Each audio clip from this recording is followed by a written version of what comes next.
বন্ধুরা, এবার রাতে রান্না বান্নার জন্য চলে এলাম রান্নাঘরে। এখন কিচ্ছু করতে ইচ্ছে করছে না, ফ্রিজে কোনো সবজিও নেই। ভেবেছিলাম বাজারে যাবো, কিন্তু এমন এক বৃষ্টি শুরু হয়ে গেল আর বাজার যেতে ইচ্ছে করল না। ঘরে ডিম ছিল, মাকে বললাম আলু দিয়ে ডিমে পাতলা করে ঝোল করে দেব, ব্যাস এটাই আজকের আমাদের মেনু।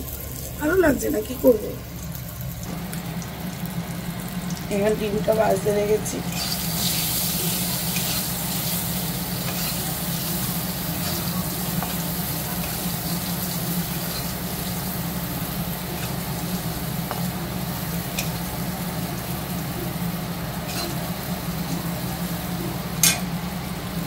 একটু ভাজা ভাজা হয়ে যাক, হালকা দুগুলো বেশি সিদ্ধ হচ্ছে, এই হালকা একটু নাড়াবো।